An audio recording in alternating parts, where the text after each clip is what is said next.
I was so taken back. I said, is this ancestral? Because they don't just pick people like this to be queen. And I was just like, I wonder if I come from this kind of lineage. And now here this is that I basically, though I'm appointed, inherited this. And then I looked up the crewman tribe, you guys. This is the tribe who has given me this position of queen. And they were ruthless when it came to the transatlantic slave trade. They said they were one of the most relentless tribes. It was to the point where if the Europeans tried to capture them, they were either killing them or they would kill themselves. They refused to be enslaved. This is another arm of the Fearless brand, just living my life out fearlessly. Hey there, I'm Arian Simone, the CEO and founder of the Fearless Fund, and a woman who believes in living a fearless lifestyle. Through this podcast, we get to hear stories of the time I've spent in Africa, being crowned as an Ivorian queen, fighting a battle that can affect millions, but also the stories of our special guests who are living legendary. It's time to tune in to the Fearlessly Living podcast.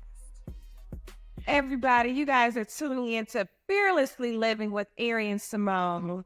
And if you are feeling this episode, be sure to like, comment, and subscribe.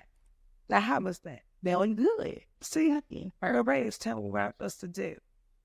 But you guys, this episode is about me becoming an African queen.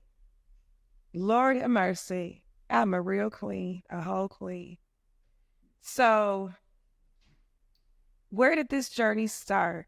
One, I've always loved the continent. I've always loved Africa.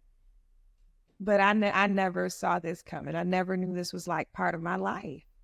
And when I got back from Egypt, and y'all, you got to go to Egypt. Egypt to me is just bucket list. You got to see the mummies. You got to see all these black kings and queens that are 3,000 years old. These corpses, they still got their hair.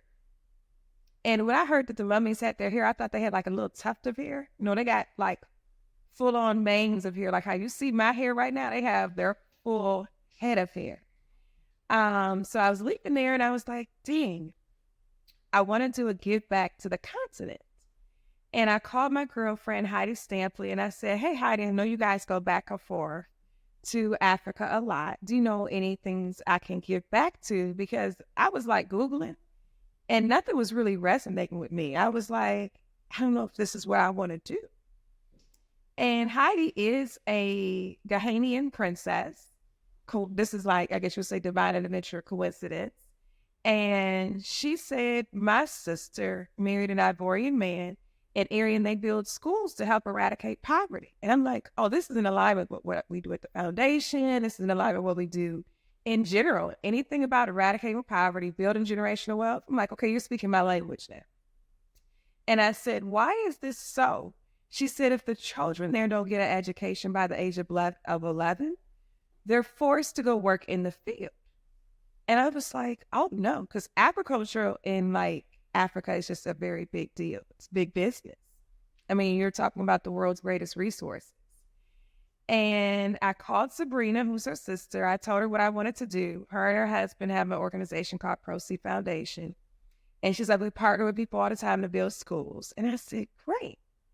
So we started on this journey. And in like 2 weeks, we were breaking ground in the Ivory Coast. And I was like, well, this is moving fast, God. This is just like really, really moving.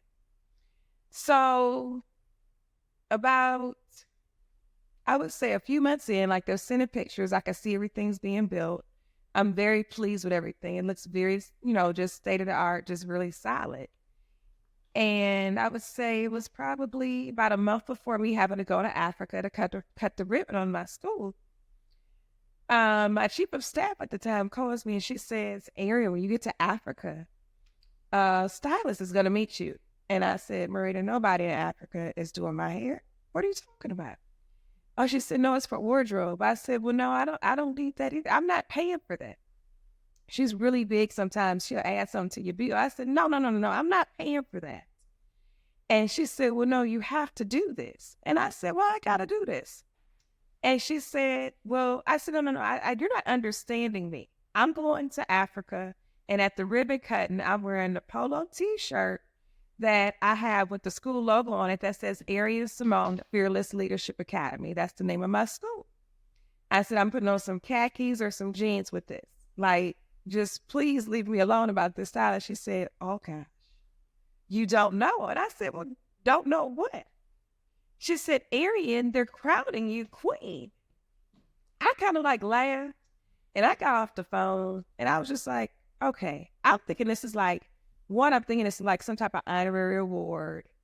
Because sometimes in African cultures, they will give you different honorary awards. So I was like, oh, okay. And I kind of like got off the phone with her. It wasn't until about like a week before going, I saw these emails come through, and they were very formal about the ceremony. And the senators, the mayors, the governors were like all hands on deck for Arian's celebration.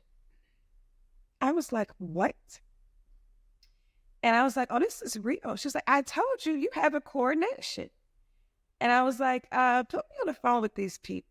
And then I'm reading through this, and I'm seeing where the chief is talking about that he had prayed to God and said it was her. Because mind you, people build schools all the time in Africa. They're not just making you queen. So I was like, oh, this is like for real, for real. So I spent a lot of time watching different coronations. I spent a lot of time just studying what this experience was going to be like, because I'm like a fish out of water right now. I'm just seeing this red light. Are you telling me we had been recording this whole time? Oh, Jesus. Christ of Nazareth. You serious, Dexter? These two will record good. This one looks good. It's so good. I promise you got it. I promise. Okay, we gonna keep it going. We gonna keep that in there too. That because I'm sitting up here looking at the red belt all the whole time. No, I know. I've been looking right here, and I know because I say whatever happens, we gonna keep it rolling. Any last what's going on, we're gonna keep it going. So, where was that I at in the story? Can y'all help me? Where was I at in the story? Were anybody listening? No. At the 4 days, all the senators and all the governors, the senators, everybody's all hands on deck for the celebration. So I called my girlfriend Christina, and she said, "Oh, girl, we were trying to keep it a surprise for you." And the Ivorians were insulted. They said, "Surprise?" They said, "This is not Disney. Like, what do you mean surprise?" They're like, "She has to have government protocol and tribal know what tribal practices are. Like, what are you talking about? This is not a secret." And I was like, "Oh gosh." They were like, "The people in Cote D'Ivore are already ready to welcome you. They know who you are." I was like, "They know who I am." I was like, what is happening right now? So when I did come on the Zoom, I did speak a little French. And they were like, oh, we knew we picked right. And I just went, bop. I know you are enjoying this episode. Make sure you like, comment, and subscribe. Now back to the episode. I just laughed. And I was like, oh my gosh. So time went on, and I had to get ready to get on the plane. You guys, right before I got on the plane, something spooked me out. You know, on your iPhone, how it shows you like the new news stories or whatever for the day. The story on my iPhone said 5 royal tribes that were captured in the transatlantic slave trade. And I was freaked out. And I said, oh my gosh. I was so freaked out. I didn't even click on it. I was so taken back. I said, is this ancestral? Because they don't just pick people like this to be queen. And I was just like, I was like, I wonder if I come from this kind of lineage. And now here this is that I basically, though I'm appointed, inherited this. And then I looked up the crewman tribe, you guys. This is the tribe who has given me this position of queen. And they were ruthless when it came to the transatlantic slave trade. They said they were one of the most relentless tribes. It was to the point where if the Europeans tried to capture them, they were either killing them or they would kill themselves. They refused to be enslaved. But some did get away. And I was just like, my gosh. I said, I just wonder. To this day, I still wonder. I've done my DNA and I'm like half half. I'm like half East African, half West African. So there are some, of course, there's some level of what they would say like Ivorian, Ghanaian, Cameroonian, Nigerian, any of that whole West Africa area, because that's pretty much where the slave trade was taking place. But we know that like 3 to 5 million people got dropped off in South America and the Caribbean. Only 300,000, about 10% of that made it to the States. So during this time, I'm just like, just trying to take everything in. It's very overwhelming and it's a lot. So get on the plane, I land, and when I get to the airport, the arrival, there are all these people out there. The paparazzi's out there. There's people gifting me flowers. I was like, oh my gosh, you guys are here for me. And I'm doing interviews, and I get back to the hotel, or I should say back to the hotel, get to the hotel. We're at the Sofitel in Abidjan. And they're like, what are you doing? I said, well, I'm about to go get some sleep. And then I said, tomorrow I'm just going to spend the whole day at the spa. They have tomorrow off. They said, you don't have tomorrow off. I said, yeah, I do. I said, I told somebody to make me a spa appointment.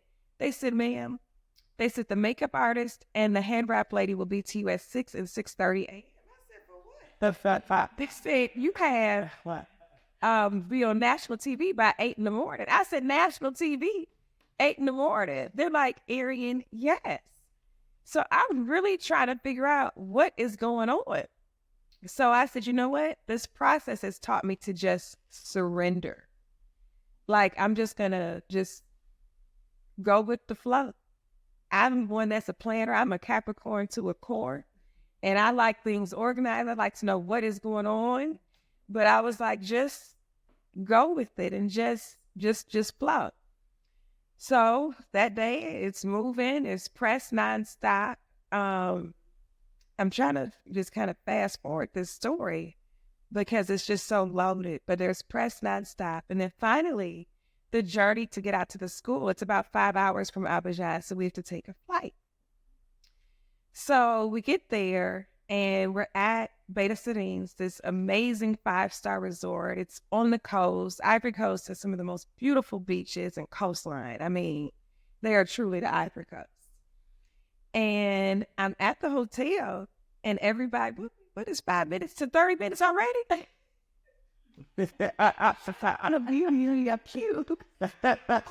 Are you for real? We 5 to 20. We 5 to 20 minutes. Okay, so I can make this about 20. Just yeah. Go ahead. Lord, I can truly talk. So where am I at? I get to Beta Serines, and they're having I guess you would say a feast out. We're eating on the beach at night, and it's just gorgeous. I mean, this property, like I said, is 5 stars. It's just gorgeous. And you're going to have one of the best lobsters ever if you get to Cote D'Ivore. I'm talking one of the best lobsters ever. So we pull up the next day. Oh, I got to tell the story. I'm sorry, Marae. I got to tell the story. That night, I got real sick. And I woke up in the middle of the night, throwing up everywhere, diarrhea. It was horrible. I thought I wasn't going to make it to my own coronation. Like, this is how bad I was. And I mean, they had the doctors come see me and everything. And I said, what the heck is wrong with me? This is what was wrong, y'all. Because I was hesitant about the drug they were giving you for the malaria. And I did not like it. It wasn't sitting with my system well. And when the African doctors came in, they said, well, nothing's wrong with her. I said, something is wrong with me. Do you not see how jacked up I am? They're like, nothing's wrong. They said, you see, the side effects is doing everything it said it was going to do. They said, this drug is even illegal here. I said, I am so over the medical and the system and healthcare being such big business. I said, what you mean illegal here? He said, that's not even the one that we would take. I was like, oh gosh, this is horrible. It was horrible. So I eventually did get better, just bananas. I think the doctor gave me a banana, just regular stuff from the earth. He was like, she'll be fine. It's kicking out her system. He's like, but there's nothing really to do here. He said it was going to do this stuff. That's what it's doing. I was like, oh my gosh. So they do give you like 3 different malaria drug options if you plan to go to West Africa. Don't take whatever one was I had. There's one that you can actually do once a week. That's the one I do now because I'm never going through that ever again in life. It was horrible. And this is very graphic though, but I have never gone to the toilet and everything just came out in one swoop in like 1 second. I was scared though. I was like, whoa, what was that? Like, did my whole insides just come out of me? So don't take that drug. You guys, we have a Fearlessly Living community that is for members only. This is for people who are looking to be their best and highest selves. They are looking to take over their industry, take over the world, be a world changer, a disruptor. This is your tribe. This is your community. There will be so many different wellness tips that will put you in the best space ever, spiritually, emotionally, physically, financially. You want to be a part of this community. Do not miss out on this. Check out the benefits on my website and join me there. Now back to the episode. So we get me together, and even the makeup artist, she's like freaking out. Pastor D is with me, who is the first lady at my church and also my cousin. She in there praying over me, speaking in tongues. She's like, we got to get her together. We got to get her together. And the makeup artist, she's Asti. I love her. She's my Ivorian makeup artist. She starts crying. She said, I can't have this happen to my queen. I can't have this happen. I said, Asti, I'm going to be okay. So we pull up to the area of Dawa, the kingdom of Dawa, where I am now queen, but at this point I'm not queen yet. And it is just beautiful. I'm taken back because these people are living humbly, but in a humble lifestyle, but mind you, on the ocean, so it's gorgeous. And the kids are lined up with these T-shirts on that say fearless, and I did not expect that. And they were just chanting, fearless, fearless, fearless. And I just started crying, y'all. It was so beautiful. I was like, wait, these are my students at the school? So we're doing the school inauguration and my coronation all on the same day. And Africans don't do anything that's short. They take like hours for everything. And everything is a big deal. And everything is a celebration. But these people truly know how to just honor you. And that was something that I had honestly never experienced at that level the way I do when I'm in Africa. They just truly show reverence and honor. And I had some bloopers. This is also new to me, even though, I'm sorry, Monray. So the night before, I had to rewind, I'm sorry. The night before, Ghislaine, that's Sabrina's husband, he said we have to have a cultural briefing. They had to explain to me, y'all, what was about to take place. And he said, there's something you're going to have to drink called the king's juice. He said, it's going to be stronger than liquor. He said, and you're going to have to take the cola nut, and it's going to be real spicy. He said, because these people have to decide if they're going to accept or reject you. I said, accept or reject me? So there's a moment in the ceremony where it's similar to like the wedding ceremony when they like speak now, forever hold your peace. He said, Arian, these people take this very seriously. I said, just saying, y'all done got me up here all the way from America. I said, I got to be accepted. What are you talking about? He said, you are becoming their people. I said, I'm black, they black. I'm their people. I'm their people already. He was like, no, this is formal.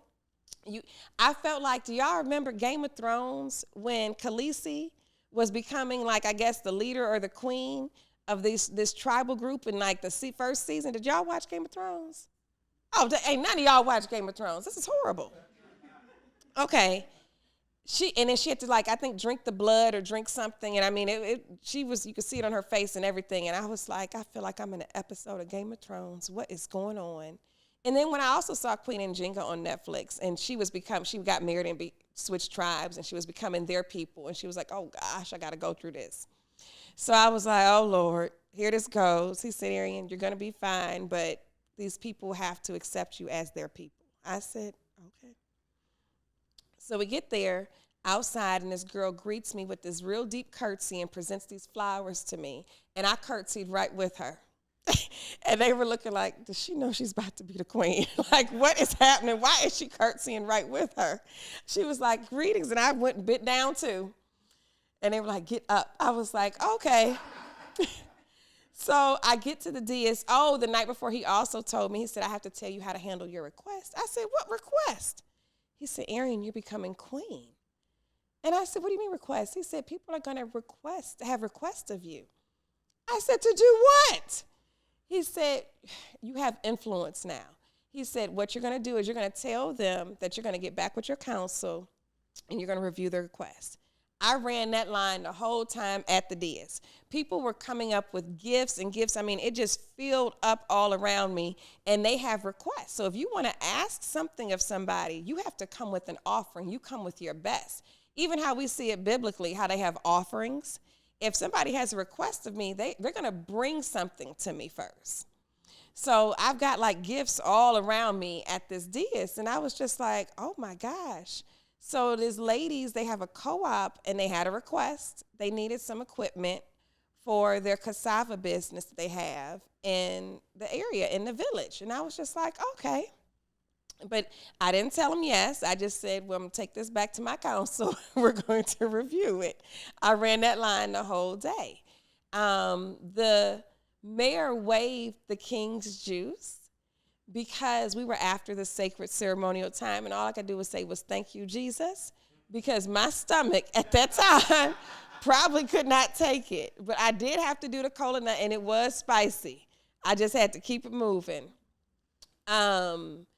What else happened? There were times where Christina's standing up, the governor's like, tell her to sit down. Like, we were all just trying to figure out protocol in the moment and just playing it off, just smiling. And mind you, half of it is, or all of it pretty much is in French. So we're like listening to them tell us what they're saying and everything like that too.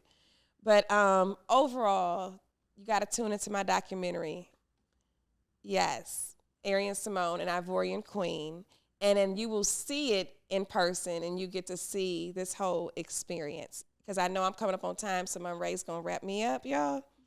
So I got to keep it moving. But it was an amazing day. We did the ceremony for the school. We cut the ribbon on the school. We did my crowning. The women, I came dressed in one outfit, but it's tradition that the village women have to dress you. So I ended up in a whole different outfit through the ceremony. And Ghislaine and Sabrina were not dressed appropriately, I guess, according to, for a ceremony. They had on like their proceed, like how I thought I was coming, polo top, khakis. And they were like, you all are notables. You're sitting at the dais. They said, take your clothes off. And they took them in the back and put new clothes on them. I was like, okay. So a lot, like I said, I'm learning on the job. But overall, it was a beautiful day. To be continued, because I'm going to tell you guys in another episode what it was like for me to come back as queen. But on that trip, I had just so many ideas of things I just want to build in the kingdom of Dawa. Still so many ideas. As queen, you work with the government, excuse me, on how to improve the welfare of the people. And it has been an awesome job just serving. Je suis la Renoir. Make sure you guys tune into the next episode. Like, comment, and subscribe if you enjoyed this. Bye, y'all.